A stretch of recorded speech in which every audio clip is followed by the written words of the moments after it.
توجہ اور ہمت سے ہی اتنی لہریں تھی، اتنا مقناطیس تھا کہ اس لوہے کو کھینچ کے باہر لگا دیا۔ یہی امداد اللہ مہاجر مکی کرامات امدادیہ کے اندر ان کی یہ کرامت موجود ہے۔ ایک مرید کہتا ہے میں حج کے لیے گیا، میرا جہاز پہاڑ سے ٹکرایا، قریب تھا دوبارہ ٹکراتا اور غرق ہو جاتا، میں نے وہیں بیٹھے بیٹھے کہا امداد اللہ مہاجر مکی صاحب اب نہیں بچاؤ گے تو کب بچاؤ گے؟ لا حول ولا قوت الا باللہ، تو کوئی بچا ہی نہیں سکتا صلی اللہ علیہ وسلم۔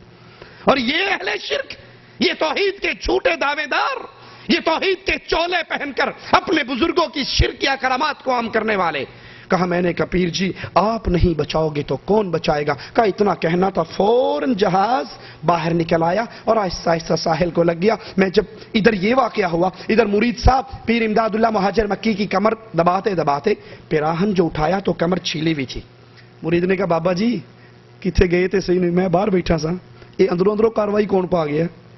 میں دروازے پر تھا، آپ باہر کہیں گئے نہیں، خادم خاص ہوں، یہ اندر اندر کیا ہو گیا؟ کہا معرفت گلا نے تسی نہیں پہچان سکتے، یہ بزرگوں کی باتیں ہیں، تم نہیں سمجھ سکتے۔ کہا نہیں کچھ نہ کچھ تو بتائیے۔ کہا کیا بتاؤں، تیرا ایک مرید بھائی تھا، جہاز اس کا سمندر میں پھنس گیا تھا، قریب تھا وہ غرق ہو جاتا، اس نے مجھے پکارا، میں بے چین ہو گیا اور میں نے جا کے اس کے جہاز کو کندھا دیا، وہ پار لگ گیا، اسی لیے چھل گیا ہوگا، کسی کو نہ بتانا۔ کندھا نہیں تھا، پوری کرین تھی جو پورے جہاز کو موڑا دے کے باہر نکال لے۔ لا حول ولا قوت الا باللہ۔ یہی عقیدہ علماء بریلی کا اور یہی عقیدہ علماء دیوبند کا، اپنے پیروں کو غوث اعظم کا نام دیتے ہیں۔ یہ فضائل صدقات ہے، صفحہ 559 ہے، 559 کے اوپر یہی عقیدہ غوث کا بیان کرتے ہیں، اپنے پیروں کو یہ لقب دیتے ہیں جس کا مطلب خاص کیا ہے کہ مددگار، سب سے بڑا مددگار، غوث اعظم سب سے بڑا مددگار، اور سب سے بڑا مددگار ایک اللہ عز و جل ہے۔ صفحہ 559 پر کہتے ہیں، مولانا اشرف علی تھانوی اس واقعے پر لکھتے ہیں کہ مجھے حضرت غوث پاک کی خوشی یاد آ گئی۔ غوث پاک سب مددگار، فریاد رس، اور فریاد رس صرف ایک اللہ عز و جل ہے، اس کے علاوہ کوئی اور غوث نہیں ہے۔ علم غیب اللہ کا خاصہ ہے۔ قرآن حکیم کی اس آیت پہ غور کیجئے، قُلْ لَا يَعْلَمُ مَنْ فِي السَّمَاوَاتِ وَالْأَرْضِ الْغَيْبَ إِلَّا اللَّهُ وَمَا يَشْعُرُونَ أَيَّانَ يُبْعَثُونَ۔ اے نبی کہہ دیجئے اللہ کے سوا آسمان اور زمین کی چھپی ہوئی باتوں کو کوئی نہیں جانتا، اس کی خبر کسی کو نہیں ہے، اور وَمَا يَشْعُرُونَ أَيَّانَ يُبْعَثُونَ، ان کو تو یہ بھی نہیں پتا کہ اٹھایا کب جانا ہے۔ علم غیب میں اللہ خاص ہے، یہ خاصہ ہے اس کا، اپنے نبی کو بتانا چاہے بتا دیتا ہے، اور اپنے نبی کو نہیں بتانا چاہتا۔ عائشہ رضی اللہ تعالی عنہا پر تہمت لگتی ہے، مومنوں کی ماں پہ تہمت لگتی ہے، دنوں پہ دن گزرتے ہیں، عائشہ اپنے والد کے گھر چلی جاتی ہیں، روتی ہیں، آنسو بہاتی ہیں، نبی آ کر کہہ دیتے ہیں عائشہ رضی اللہ تعالی عنہا اگر تجھ سے غلطی ہو گئی ہے تو اللہ سے معافی مانگ لے، اللہ معاف کرنے والا ہے۔ اور عائشہ رضی اللہ تعالی عنہا فرماتی ہیں اے نبی اگر میں اپنے صفائی پیش کروں آپ یقین نہیں کرو گے، یہ الزام اپنے اوپر لے لوں تو وہ گناہ جو میں نے کیا نہیں ہے وہ الزام میں کیسے لے لوں؟ میں اب وہی کہوں گی جو یوسف کے بابا نے کہا تھا۔ یوسف کے بابا نے کہا تھا نبی ابھی بستر پہ ہیں، آسمان سے وحی آنا شروع ہو جاتی ہے، اور جب نبی کریم سر وحی کے آثار ختم ہوتے ہیں تو کہتے ہیں عائشہ خوش ہو جا، مبارک ہو تجھ کو، تیری برات کا اعلان عرش والے نے کر دیا۔ جب نبی کو بتا دیا جائے پتہ لگ جاتا ہے، نبی کو نہ بتایا جائے یہودیہ سحر والا کھانا کھلا دیتی ہے اور نبی لقمے چبا لیتے ہیں۔ یہ علم غیب خاص اللہ عز و جل کا خاصہ ہے۔ لیکن علماء بریلی کیا کہتے ہیں؟ ملفوظات احمد رضا خان بریلوی صفحہ نمبر اس کا 78 ہے، اس پر بیان کرتے ہیں شیخ محی الدین ابن عربی ایک جگہ دعوت میں تشریف لے گئے، آپ نے دیکھا یہ لڑکا کھانا کھا رہا ہے، کھانا کھاتے کھاتے اچانک رونے لگا، وجہ دریافت کرنے پر کہا میری ماں کو جہنم کا حکم ہو گیا ہے، وہ جہنم کی طرف جا رہی ہے۔ لا حول ولا قوت الا باللہ، میری ماں جہنم میں جا رہی ہے، فرشتے لے جا رہے ہیں۔ یہ لڑکا اس شہر میں مشہور تھا کہ اس کو کشف ہوتا ہے۔ شیخ اکبر محی الدین ابن عربی کے پاس 70,000 مرتبہ کلمہ شریف پڑھا ہوا تھا، سٹاک تھا ان کے پاس، انہوں نے دل ہی دل میں اس کی ماں کو بلٹی کر دیا۔ بلٹی سمجھتے ہو نا، ٹرین سے حیدرآباد سے سامان ڈالا، بمبئی میں چھڑا لیا، اس نے بھی بلٹی کر دیا۔ اور اس کی خبر کسی کو نہیں دی. دل میں الٹی کیا، اصال ثواب کیا. وہ لڑکا ٹھٹھا مار کے ہنسنے لگ گیا اور کہا، پیر صاحب نے پوچھا تیرے ہنسنے کا سبب کیا ہے؟ کہا اب میری ماں کو فرشتے جنت کی طرف لے جا رہے ہیں. یہ اس کو بریلی میں بیٹھے بیٹھے کیسے پتہ لگ گیا میری ماں جنت میں جا رہی ہے یا جہنم میں؟ یہ غیب کی خبر اس کو کس نے بتا دی؟ اب یہی عقیدہ اور بعین ہی انہی الفاظ کے ساتھ آپ کو فضائل اعمال کے اندر مولانا ذکریہ صاحب سناتے ہیں. ذرا سنیے، صفحہ نمبر 356 ہے. 356 صفحے پہ اسی واقعے کو، اور الفاظ بھی تبدیل نہیں ہوتے، سیم وہی الفاظ ہیں. انہی الفاظ میں کہتے ہیں، شیخ ابو یزید قرطبی فرماتے ہیں، میں نے سنا جو شخص 70,000 مرتبہ لا الہ الا اللہ پڑھے اس کو دوزخ کی آگ سے نجات ملے. میں نے یہ سن کر ایک نصاب 70,000 کی تعداد اپنی بیوی کے لیے پڑھی، کئی نصاب اپنے لیے پڑھے، ذخیرہ آخرت کیا. ہمارے پاس ایک نوجوان رہتا تھا جس کے متعلق مشہور تھا کہ یہ صاحب کشف ہے، جنت دوزخ کا اس کو کشف ہو جاتا ہے. مجھے اس بات کی یقینی میں کچھ تردد تھا، تو ایک دن وہ ہمارے ساتھ کھانا کھا رہا. خان صاحب نے بھی یہی سنا ہے نا، شیخ صاحب بھی یہی سنا رہے ہیں. کھانا کھاتے کھاتے اچانک چیخ مار کے رونے لگا، سانس پھول گئی. میں نے کہا کیا ہوا؟ کہا میری ماں دوزخ میں جل رہی ہے. وہ بھی لے کر جا رہے تھے، پچھلا سین تھا، یہ اگلے والا سین ہے. پہنچ گئی تھی. وہ طارق جمیل صاحب بیان کرتے ہیں ایک سیدزادی کا قصہ. کہتے ہیں ایک سیدزادی تھی، خامن مر گیا، وہ بیچاری رلتی پلتی فاقے ہو گئے. تو ایک دن ہجرت کر کے خراسان چلی گئی. والی خراسان کے پاس جا کر کہنے لگی سیدزادی ہوں، اولاد رسول ہوں، بھوکی ہوں، بچوں کی رہائش. کہنے لگا یہاں ہر دوسرا آدمی کہتا میں آل رسول ہوں. وہ پریشان ہوئی. کسی نے کہا وہ جو پارسی ہے نا آتش پرست بڑا سخی ہے، اس کے پاس چلی جا. اس کو جا کر بتایا میں آل رسول میں سے ہوں اور میں پردیسی ہوں، مجھے 1-2 رات کا ٹھکانہ چاہیے جب تک کہ میں اپنا کوئی روزگار نہ بنا لوں. والی خراسان سو گئے تو خواب دیکھتے ہیں کہ میں جنت میں پہنچ گیا. ایک بہت خوبصورت قصر ہے، محل ہے، اس کے سامنے کھڑا ہوں اور اس کے دروازے پر رسول اللہ صلی اللہ علیہ وسلم کھڑے. میں نے پوچھا اللہ کے نبی یہ گھر کس، یہ محل کس کا؟ کہا ایک مسلمان کا. کہا میں بھی تو مسلمان ہوں یا رسول اللہ صلی اللہ علیہ وسلم. کہا تو گواہ لے کر آ کہ تو مسلمان ہے. رات میری بیٹی تیرے پاس آئی تھی اور تجھ سے کھانا مانگا تھا، تو نے کہا تھا سیدزادی ہونے پر گواہی لے کر آ. اب تو مسلمان ہونے پر گواہی لے کے آ. یہ ہڑبڑا کر اٹھا کہ یہ تو بڑا ظلم ہو گیا. لوگوں سے پوچھا وہ عورت کہاں گئی؟ کہا پارسی کے گھر. صبح صبح جا کے دھم دھم اس کا دروازہ پیٹا. وہ باہر نکلا. کہا جو مانگتا ہے مانگ لے، یہ مجھے واپس کر دے، یہ خانوادہ رسول مجھے دے دے. کہا حضرت بن دیکھے سودا کر لیتا، لیکن اب دیکھ چکا ہوں، اب سودا نہیں ہو سکتا. کہا کیا مطلب؟ کہا جو خواب آپ دیکھ رہے تھے وہی میں دیکھ رہا تھا.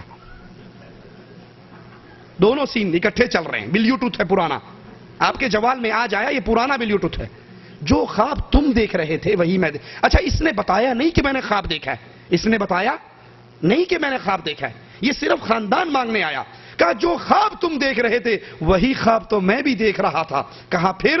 کہا جب اللہ کے نبی تجھے دھتکار چکے تھے کہ جا مسلمان ہونے کی گواہی لے کر آ، اس وقت اللہ کے نبی نے مجھے آگے کیا اور کہا تو نے میری بیٹی کو حفاظت دی، گھر دیا، کھانا دیا، آ اس محل کے اندر داخل ہو جا، یہ تیرا گھر ہے. رات تک میں پارسی تھا، صبح میں مسلمان ہو گیا. تو خان صاحب پچھلا سین بیان کر رہے ہیں کہ ماں جہنم میں لے کر جائی جا رہی، اور شیخ صاحب اگلا سین بیان کر رہے ہیں کہ وہ جہنم میں جل رہی تھی. تو انہوں نے دل ہی دل کے اندر وہ ایک نصاب 70,000 کا پڑا ہوا اس کی ماں کو بلٹی کر دیا. تو فوراً ٹھٹھا مار کے ہنس پڑے. کہا چچا میری ماں کو دوزخ کے عذاب سے ہٹا دیا گیا ہے، وہ جنت کی طرف جا رہی ہے. یہی عقیدہ علم غیب کا کہ ہمارے پیروں کو، ہمارے بزرگوں کو، ہمارے بڑوں کو اس دنیا میں رہتے ہوئے ساری باتوں کا علم ہو جاتا ہے. جنت جہنم ان کے سامنے، کائنات کو اپنے ناخن کے اس انگوٹھے میں دیکھتے ہیں. ہر چیز کا انہیں علم ہے، جو ہونا ہے اس کا بھی علم ہے، جو ہو چکا ہے اس کا بھی علم ہے، جو ہونے والا ہے اس کا بھی علم ہے. اور رسول اللہ صلی اللہ علیہ وسلم کے پاس 70 قاری مانگ کے لے جانے والے لے جاتے ہیں، انہیں شہید کر دیا جاتا ہے. تو نبی کو یہ علم غیب کیوں نہ ہوا؟ لا حول ولا قوة الا باللہ. قرآن حکیم کی اس آیت پہ غور کیجئے. انک لا تسمع الموتى ولا تسمع الصم الدعاء اذا ولوا مدبرین.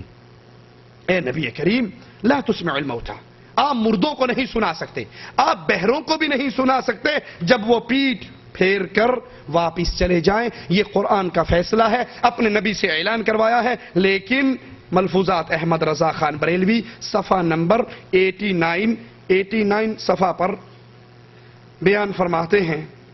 کوئی سوال کرتا ہے مرید کو بعد وفات شیخ قبر پر کس طرح ادب کرنا چاہیے؟ ارشاد: 4 ہاتھ کے فاصلے سے کھڑا ہو کر فاتحہ پڑھے.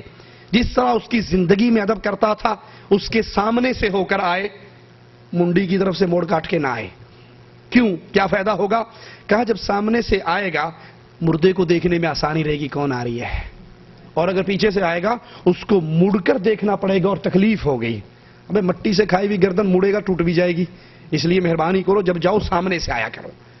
کہا سامنے سے جاؤ, مردے کو دیکھنے میں آسانی رہتی ہے, اس کو گردن موڑنے کی ضرورت نہیں رہتی. ایک بزرگ کا انتقال ہوا, اس کی صاحبزادی روزانہ قبر پہ حاضر ہوتی, تلاوت قرآن کرتی. کچھ مدت کے بعد وہ جوش جاتا رہا. ایک روز حاضر ہوئی, خواب میں دیکھا اور انہوں نے کہا ایسا نہ کرو, میرے سامنے آ کر کھڑی ہو جاؤ تاکہ میں جی بھر کر تمہیں دیکھ لوں, پھر میرے لیے دعائے رحمت کرو, پھر چلی جاؤ.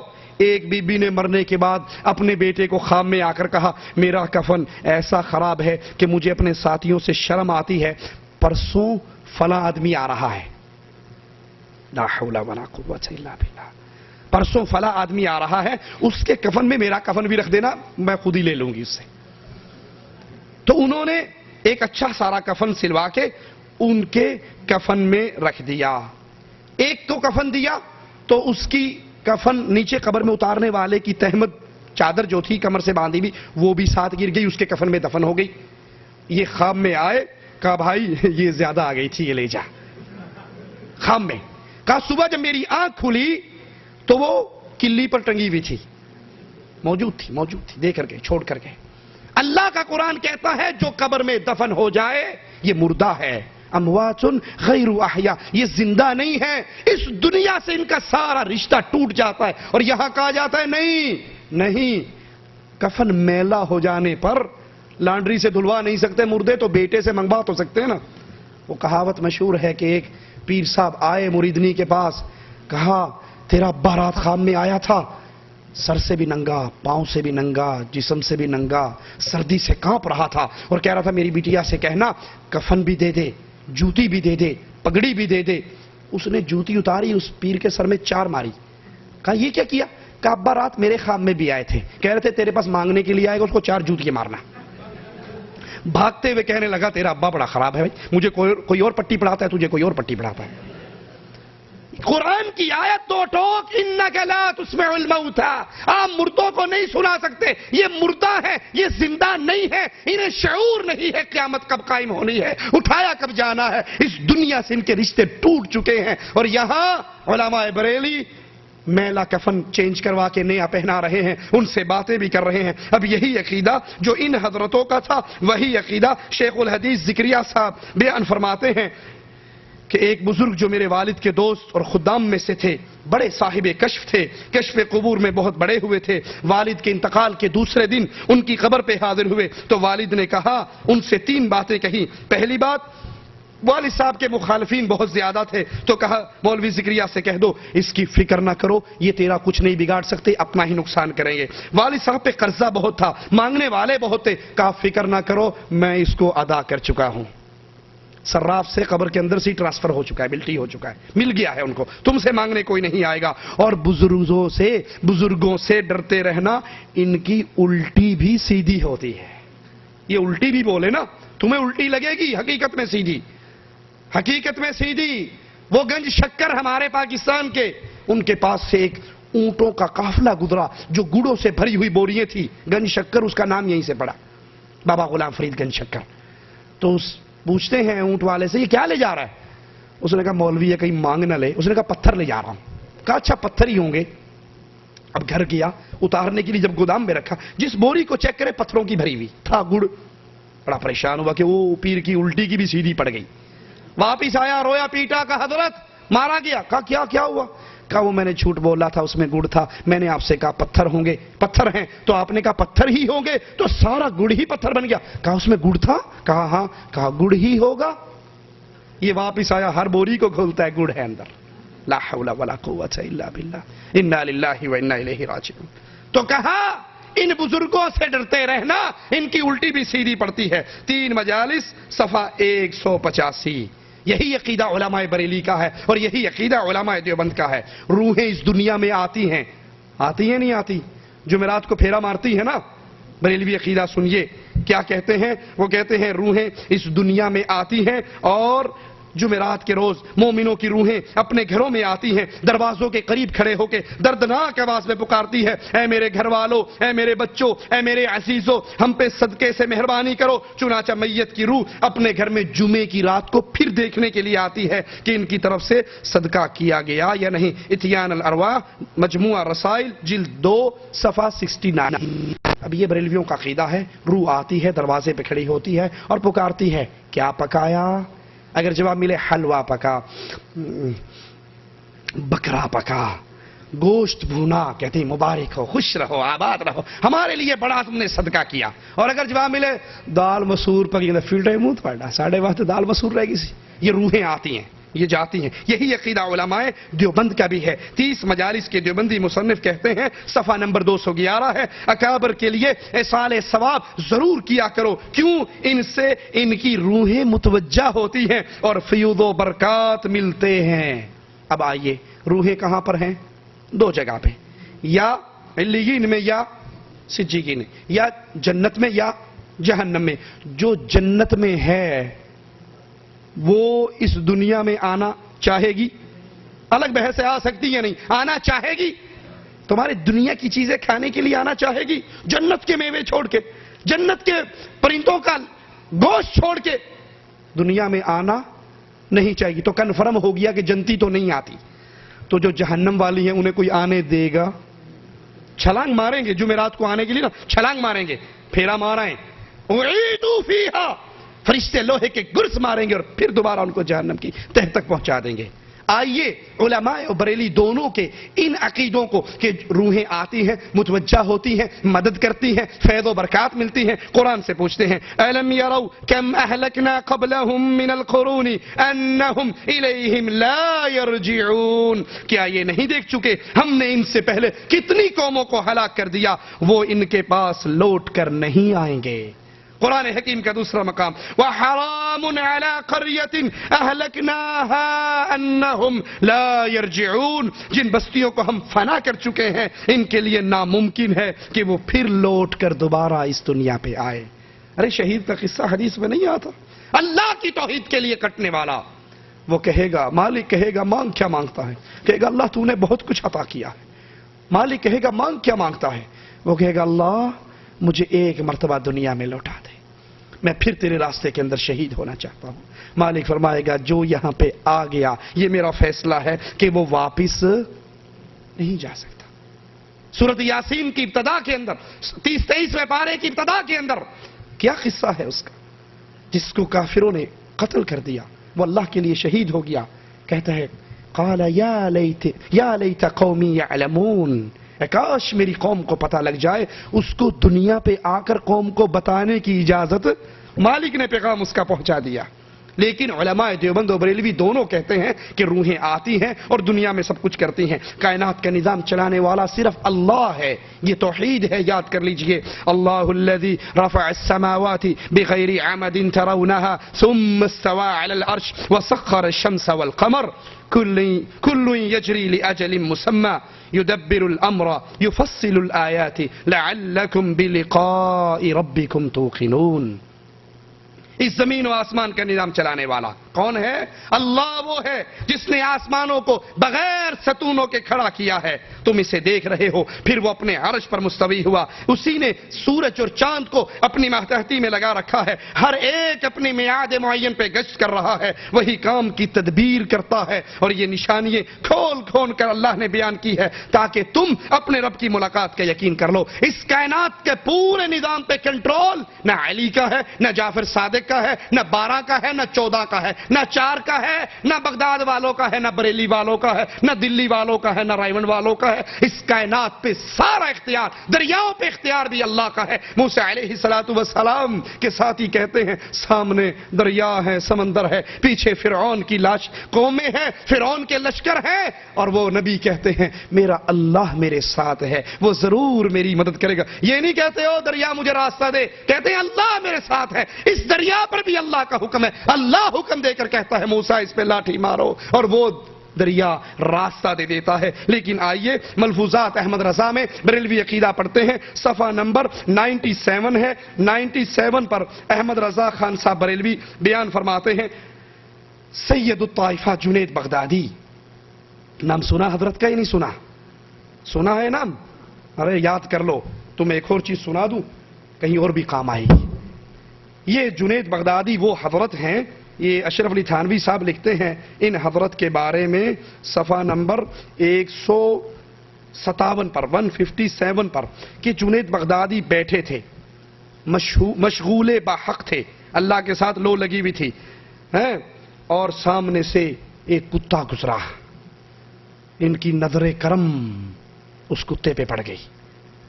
وہ کتا اتنا صاحب کمال ہوا کہ جہاں جہاں جاتا بستی کے کتے اس کے پیچھے ہو لیتے، اور جہاں وہ بیٹھتا باقی کتے حلقہ بنا کر اس کے گرد مراقبہ کرتے. حاجی صاحب نے ہنس کر کہا پھر وہ کتا ان کتوں کا شیخ بن گیا.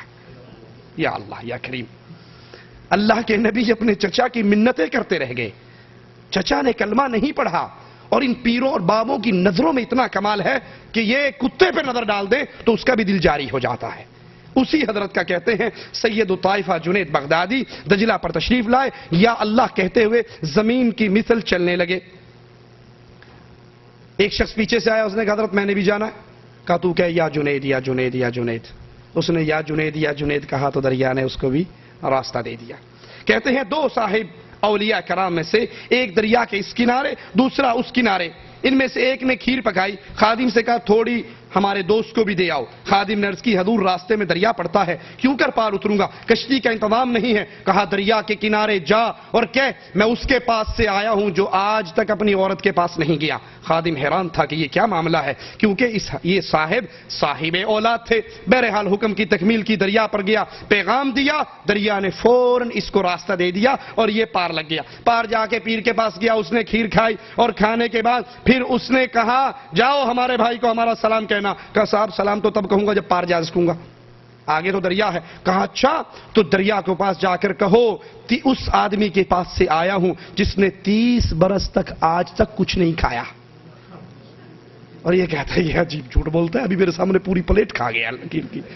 30 برس سے کچھ نہیں کھایا. خادم ششپنج رہ گیا، یہ عجیب بات ہے، ابھی تو میرے سامنے کھیر تناول فرمائی اور فرماتے اتنی مدت سے کچھ نہیں کھایا. بہرحال ادب تھا، خاموش رہا اور دریا پر آ کر کہا جو کہا. دریا نے فوراً ان کو راستہ دے دیا. یہ بریلوی عقیدہ تھا، اور یہی عقیدہ فضائل صدقات کے اندر شیخ الحدیث مولانا ذکریہ صاحب بیان کرتے ہیں. 529 صفحہ نمبر ہے، اور سیم یہی قصہ، یہی الفاظ، یہی نام، یہی چیزیں ہیں. کہتے ہیں میں نے اپنے والد سے ایک قصہ سنا، اکثر سنایا کرتے تھے. پانی پت میں ایک آدمی رہتا تھا، راستے میں جمنا پڑتی تھی، اتفاق سے اس میں طغیانی تھی، کوئی کشتی اس کو پار لے جانے کے لیے تیار نہیں تھی. یہ بڑا پریشان ہوا. لوگوں نے کہا فلاں جنگل میں ایک بزرگ رہتے ہیں، ان سے جا کر اپنی ضرورت کا اظہار کرو، اگر وہ کوئی صورت تجویز کریں تو کام چل جائے گا، ویسے کوئی صورت نہیں. پہلے وہ بزرگ خفا ہوں گے، ناراض ہوں گے، انکار کریں گے. مایوس نہ ہونا، چمٹے رہنا. یہ وہاں گیا، جھوپڑی میں گیا اور رو کے اپنی ضرورت سنائی،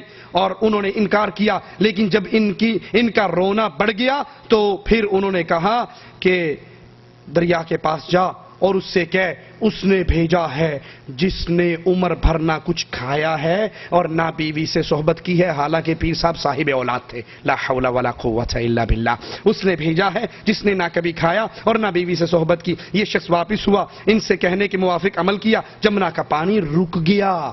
اللہ کے حکم سے موسیٰ علیہ السلام کے لیے پانی رکا، کیونکہ دریاؤں پر قبضہ کس کا ہے؟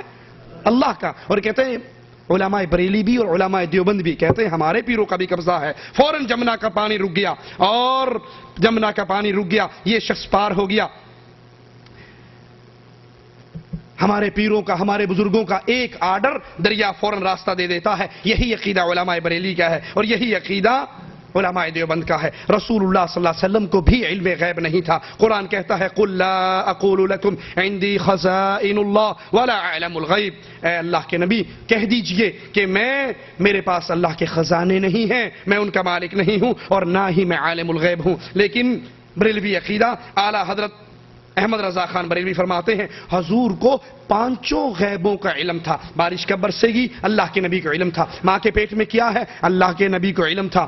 یہ جتنے 5 مفتاح الغیب جو ہیں، چابیے جو غیب کی ہیں، یہ 5 کا اللہ کے نبی صلی اللہ علیہ وسلم کو علم تھا، مگر آپ کو ان سب کو مخفی رکھنے کا حکم دیا گیا. نعوذ باللہ، یعنی قرآن پھر نبی سے جھوٹ بلوا رہا ہے. اے نبی کہو مجھے علم غیب نہیں ہے. اس کے جواب میں پتا کیا کہتے ہیں؟ نہیں علم غیب تو تھا لیکن اتوں کہندے سن کہ نہیں وچوں سارا پتا سی. اسی لیے وہ ہمارے شیخ محمد حسین شیخ پوری اللہ ان کی قبر کو جنت کا باغ بنائے، وہ کہا کرتے تھے کہ بابا آدم کی دعا پتا کیا ہے؟ ربنا ظلمنا انفسنا، اے اللہ ہم نے ظلم کیا اپنی جان پہ، ہم نے ظلم کیا اپنی جان پہ. کہ آدم علیہ السلام نے کہا ہم نے ظلم کیا اپنی جان پہ. بریلوی بھائی سمجھے ہم نے ظلم کیا جان کے،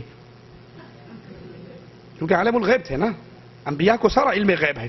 وہ کہتا نہیں بیٹو میں بھول کے دانا کھایا. کہا نہیں تجھے سارا پتا تھا، وچوں تینوں ساری خبر سی، تو جان کے کھاتا ہے، جان کے سانوں جنتوں کڈایا. لا حول ولا قوت الا باللہ. اللہ کا قرآن کہہ رہا ہے نبی کہہ دیجئے مجھے علم غیب نہیں ہے. اور احمد رضا خان صاحب بریلوی فرماتے ہیں خالص اعتقاد صفحہ 56 پر کہ نبی کو سارے غیبوں کا علم تھا. 5 غیب کی کنجیاں آپ کے پاس تھی لیکن آپ کو حکم تھا کہ اس کو مخفی رکھا جائے. یہ حکم قرآن کی کس آیت میں ہے اور نبی کی کس حدیث میں ہے؟ یہی عقیدہ دیوبندی بزرگوں کا بھی ہے. زلزلہ در زلزلہ کتاب ہمارے ہاتھ میں ہے، صفحہ نمبر اس کتاب کا 101 ہے. 101 صفحے پر فرماتے ہیں علماء دیوبند ہرگز یہ نہیں کہتے اللہ کے علاوہ غیب کی بات کسی کو معلوم نہیں ہو سکتی. ہمارا بھی یہی عقیدہ ہے کہ نبی کو علم غیب ہو سکتا ہے. ماں کے پیٹ میں کیا ہے؟ قرآن کی آیت سنیے، ان اللہ عنده علم الساعہ، اللہ کے علم میں ہے قیامت کب آئے گی. وَيُنَزِّلُ الْغَيْثَ، بارش کب برسے گی یہ بھی اللہ کے علم میں ہے. وَيَعْلَمُ مَا فِي الْأَرْحَامِ، ماں کے پیٹ میں کیا ہے یہ بھی اللہ کے علم میں ہے. لیکن احمد رضا خان صاحب بریلوی خالص الاعتقاد صفحہ 53 پہ لکھتے ہیں ہم نے ایسی جماعتوں کو دیکھا ہے جنہوں نے یہ جان لیا کہ وہ کہاں مریں گے اور حالت حمل میں اور حالت حمل سے بھی پہلے، کام سٹارٹ ہونے سے پہلے ان کو علم تھا اس عورت کے پیٹ میں لڑکا ہوگا یا لڑکی ہوگی. یہ علماء بریلی کا عقیدہ ہے اور یہی علماء دیوبند کا عقیدہ ہے. یہ ارواح ثلاثہ صفحہ اس کا 163 ہے. صفحہ 163 پر اپنے ایک مرید کا، پیر کے مرید کا قصہ، پیر صاحب تو خیر پیر صاحب ہوتے ہیں نا، یہ ان کے مرید کا قصہ ہے. خان صاحب نے فرمایا مولانا نانوتوی فرماتے تھے، قاسم نانوتوی، کہ شاہ عبد الرحیم ولایتی کے ایک مرید تھے جن کا نام عبداللہ خان تھا، قوم کے راجپوت تھے، حضرت کے خاص مرید تھے. ان کی حالت یہ تھی کسی کے گھر میں حمل ہوتا، تعویذ لینے آتا تو وہ فرما دیا کرتے تھے تیرے گھر میں لڑکی ہوگی یا لڑکا، اور جو آپ بتلاتے تھے وہی ہوتا تھا. تو کسی نے پوچھا حضرت جو کہتے ہو وہی ہوتا ہے، آخر وجہ کیا ہے؟ کہا بھائی میں کیا کروں، بچہ اپنی پوری صورت کے ساتھ میرے سامنے واضح ہو جاتا ہے. الٹرا ساؤنڈ فری میں، اب تو 200-300 ریال لگتے ہیں، اور یہ حضرت پورا بچہ نکل کے ان کے سامنے آیا تھا. میں کیا ہوں؟ میں دیکھ کے بتا دیتا یہ لڑکی ہے اور یہ لڑکا ہے. لا حول ولا قوت الا باللہ. اور قرآن کیا کہتا ہے؟ ما فی الارحام، ماں کے رحم میں کیا ہے، لڑکا ہوگا یا لڑکی، اس کا علم اللہ کے علاوہ کسی کو نہیں ہے. لیکن علماء بریلی کا بھی یہی عقیدہ ہے اور علماء دیوبند کا بھی یہی عقیدہ ہے. قبروں اور مردوں سے فیض ملنے کا عقیدہ علماء بریلی کا بھی ہے اور علماء دیوبندی کا بھی ہے. ایک بریلوی عالم عثمان اپنی کتاب کشف فیوض صفحہ 43 پہ لکھتے ہیں قبروں کی زیارت کرنے سے نفع حاصل ہوتا ہے، نیک مردوں سے مدد ملتی ہے. زیارت سے مقصود یہ ہے کہ اہل قبور سے نفع حاصل کیا جائے. اور ملفوظات احمد رضا صفحہ 265 کے اوپر بھی قبروں اور مردوں سے مدد لینے کا عقیدہ کیسا ہے؟ صفحہ 265 احمد رضا خان صاحب کی کتاب ملفوظات احمد رضا، اس میں لکھتے ہیں کہ خواجہ غریب نواز کا کہ مزار پر بہت کچھ فیض و برکات حاصل ہوتے ہیں. ایک دن ایک ہندو آیا جس کے سر سے لے کے پیر تک پھوڑے ہی پھوڑے تھے. اللہ جانتا ہے کس قدر تھے. ٹھیک دوپہر کو آتا اور حضرت کی درگاہ پر قبر کے سامنے گرم ریزوں کنکروں اور پتھروں پہ لوٹتا پوٹ ہوتا اور کہتا خواجہ اگن لگی ہے, بہت زیادہ آگ لگی ہے. 3 دن تک ایسا کرتا رہا اور تیسرے روز سارے اس کے پھوڑے ختم ہو گئے. اس بابا جی نے اپنے دربار میں سے اس کی مدد کر کے اس قبر سے ایسا فیض دیا کہ وہ سب کچھ جاتا رہا. اور یہی عقیدہ خلیل احمد سہارنپوری المہند علی المفند میں لکھتے ہیں, مشائخ کی روحانیت سے استفادہ, ان کے سینوں اور قبروں سے باطنی فیوز کا پہنچنا سو بے شک صحیح ہے. علماء دیوبند کا یہی عقیدہ ہے کہ ان کی سینوں سے, ان کے قبروں سے یہی کچھ ہوتا ہے. فضائل صدقات کے اندر مولانا ذکریہ صاحب لکھتے ہیں کہ ایک مرنے والے نے کہا کہ میں زندہ ہوں, میری قبر سے تجھے وہی فائدہ حاصل ہوگا جو میری زندگی سے ہوتا ہے. اور مرید نے پھر لکھا کہ جو مجھے حضرت کی زندگی سے فائدہ ہونا تھا سارا فائدہ مجھے حضرت کی قبر سے ملا. لا حول ولا قوت الا باللہ. رسول کریم صلی اللہ علیہ وسلم فوت ہو کر اس دنیا سے جا چکے ہیں. اس دنیا سے آپ کا تعلق ٹوٹ چکا ہے. اس دنیا کے حالات کا اللہ کے نبی کو علم نہیں, لیکن علماء بریلی اور علماء دیوبند کیا کہتے ہیں سنیے. ملفوظات احمد رضا صفحہ نمبر 249 کے اندر 249 ملفوظات احمد رضا اللہ کے نبی صلی اللہ علیہ وسلم کے بارے میں کہتے ہیں کہ اللہ کے حبیب انبیاء کرام سائل سوال کرتا ہے انبیاء اور اولیاء کی کرام کی حیات برزخیہ میں کیا فرق ہے؟ کہا انبیاء کرام کی حیات حسی, حقیقی, دنیاوی ہے. ان پر تصدیق وعدہ الہیہ کے لیے ایک لمحے کے لیے موت طاری ہوئی, پھر ان کو فوراً ویسی ہی حیات عطا فرما دی گئی جیسی دنیا کی حیات تھی. ان پر دنیا کے احکامات لاگو ہوں گے, ان کا ترکہ بانٹا نہ جائے گا. حالانکہ رسول کریم کا ترکہ کیوں نہ بانٹا گیا کہ اللہ کے نبی نے فرما دیا تھا انبیاء جو چھوڑتے ہیں وہ امت کے لیے صدقہ ہوا کرتا ہے. ہماری وراثت تو علم ہے جس کو ہم دے کر جا رہے ہیں, لیکن کہتے ہیں نبی کا ترکہ اس لیے نہیں بٹا کہ آپ زندہ ہیں. ان کی ازواج کو نکاح حرام ہے, ازواج مطہرات پہ عدت نہیں ہے. حالانکہ نبی کی بیویوں سے نکاح اس لیے حرام نہیں کہ نبی کی بیوییں زندہ ہیں, بلکہ اس لیے حرام ہے کہ یہ بیوییں امت کے لیے ماں بن چکی ہیں, اور ماں سے نکاح امت محمد رسول اللہ صلی اللہ علیہ وسلم کو نہ لائق ہے, نہ زیبا ہے, نہ شریعت اس کی اجازت دیتی ہے, بلکہ یہ بدترین عمل ہے اپنی ماں کے ساتھ بدکاری کرنا, جس کو حدیث رسول یوں بیان کرتی ہے سود کا ذکر کرتے ہوئے کہ سود کا سب سے چھوٹا گناہ یہ ہے کہ انسان اپنی ماں کے ساتھ بدکاری کرے. اور یہ کہتا ہے نبی کی بیویوں سے نکاح اس لیے حرام ہے کیونکہ نبی صلی اللہ علیہ وسلم زندہ ہیں, وہ اپنی قبر میں کھاتے پیتے ہیں, نماز پڑھتے ہیں. بلکہ سیدی محمد بن عبد الباقی زرقانی فرماتے ہیں نعوذ باللہ ثم نعوذ باللہ, اس غلیظ ترین عقیدے کو اگر واضح کرنا مقصود نہ ہوتا اللہ کی قسم میں اس عبارت کو نہ پڑھتا کہ انبیاء علیہ السلام اپنی قبروں میں ان کی ازواج مطہرات پیش کی جاتی ہیں جن سے وہ شباشی کرتے ہیں. لا حول ولا قوت الا باللہ, انا للہ و انا الیہ راجعون. یہ عقیدہ علماء بریلی کا ہے اور دیوبندی علماء کا بھی یہی عقیدہ ہے. المہند علی المفند صفحہ 221 پر, المہند المفند کا صفحہ 221 ہے.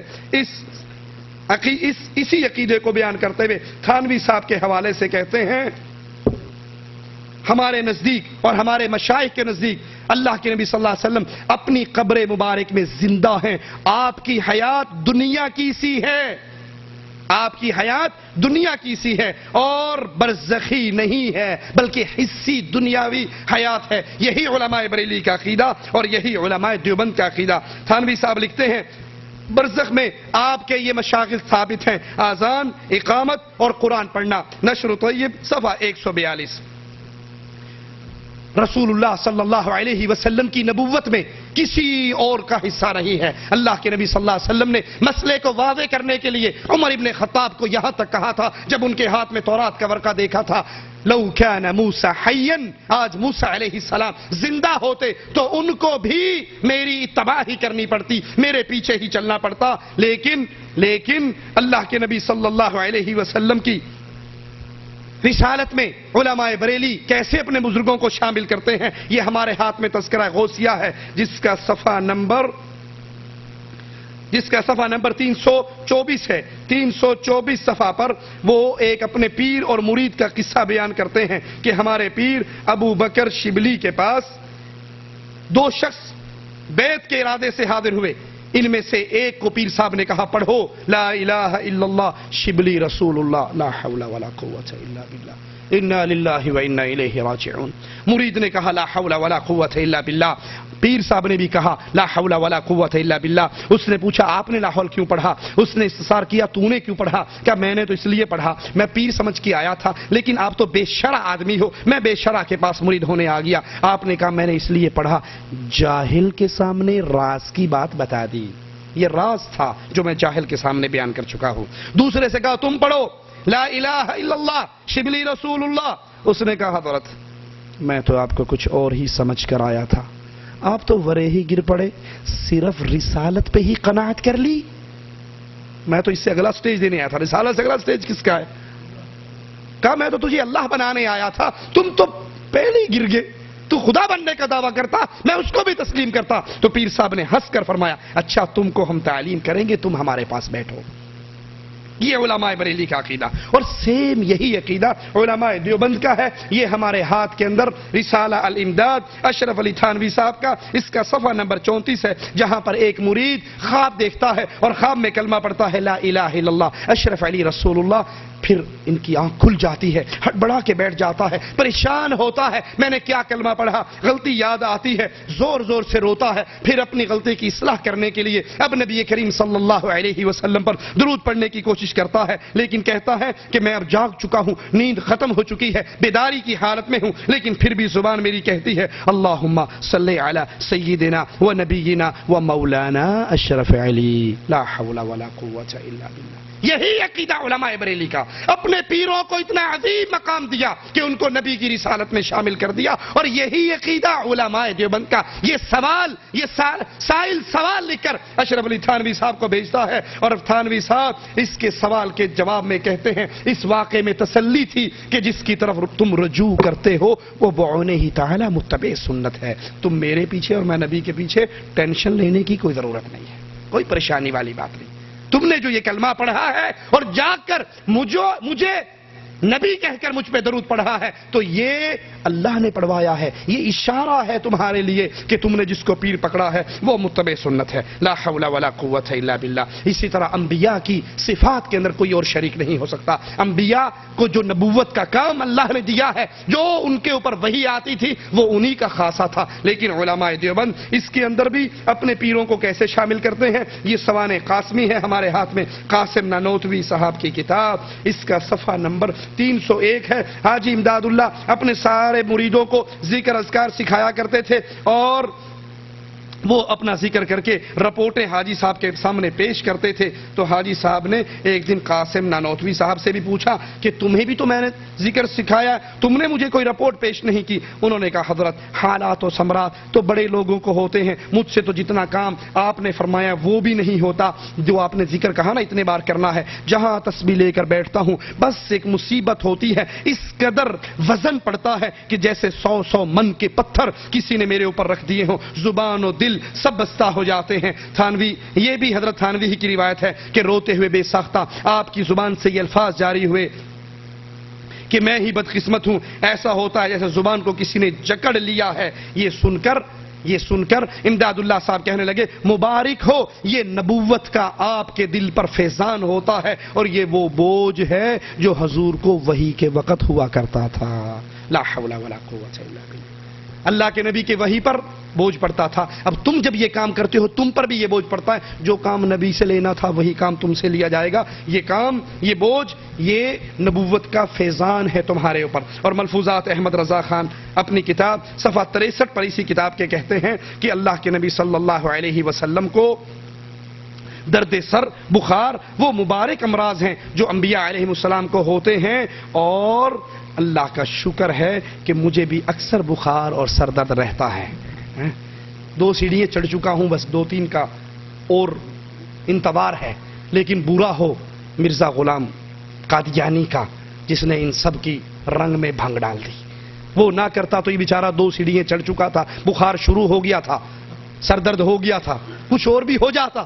اس نے پہلے کہا تو بھی بخار میں ہے، میں آخری سٹیج پہ پہنچا ہوا ہوں، میرے اندر جو کچھ ہونا تھا وہ ہو گیا. لا حول ولا قوت الا باللہ. اسی طرح معصوم عن الخطا صرف محمد الرسول اللہ صلی اللہ علیہ وسلم ہے. قرآن حکیم ہمیں علم دیتا ہے وما ينطق عن الهوى ان هو الا وحی یوحى. ہر بندہ اپنی مرضی سے بولتا ہے. ہمارے نبی جب شریعت کی بات کرتے ہیں وہ اللہ کی وحی ہوتی ہے، وہ اپنی مرضی سے کلام نہیں کرتے. لیکن بریلوی عقیدہ سنیے، عبد الحکیم قادری اپنی کتاب یاد اعلی حضرت صفحہ 32 پر لکھتے ہیں اعلی حضرت کی زبان و قلم ہر قسم کی لغزش سے محفوظ تھی، باوجود یہ کہ ہر عالم سے کوئی نہ کوئی غلطی ہوئی مگر اعلی حضرت سے ایک نقطے کی بھی غلطی نہیں ہوئی، کیونکہ آپ کو غلطیوں سے پاک کر دیا گیا تھا. انوار رضا صفحہ 223 پر لکھا ہے کہ اعلی حضرت بچپن سے ہی غلطیوں سے مبرہ تھے اور صراط مستقیم کی تبع آپ میں ودیعت کر دی گئی تھی. اور یہی عقیدہ اشرف علی تھانوی صاحب پیش کرتے ہیں امداد المشتاق کے اندر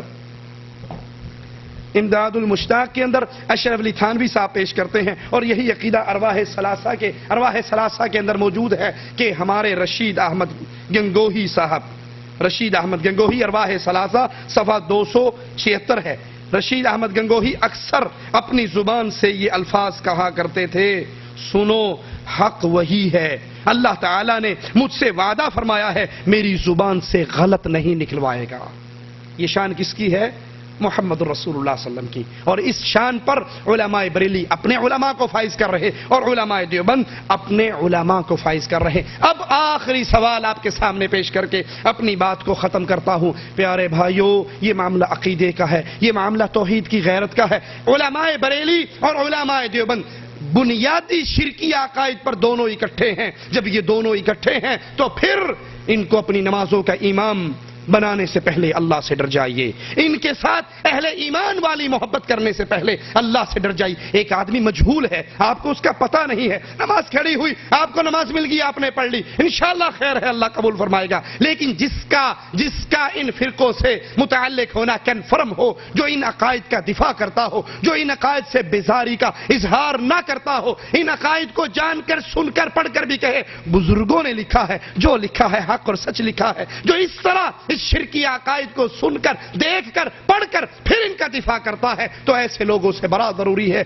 اللہ سے دعا ہے اللہ ہمارے گناہوں کو معاف فرما دے، اللہ ہماری خطاؤں کو معاف فرما دے، اللہ ہماری سیاہکاریوں کو معاف فرما دے، اللہ ہمیں زندہ رکھے، ایمان پہ رکھے، موت دے اس حال میں دے. اللہ ہم سے راضی ہو، ہم اپنے اللہ سے راضی ہوں. اے اللہ مسلمانوں کی مدد فرما، اے اللہ مسلمانوں کی مدد فرما، اے اللہ فلسطین کے مسلمانوں کی مدد فرما.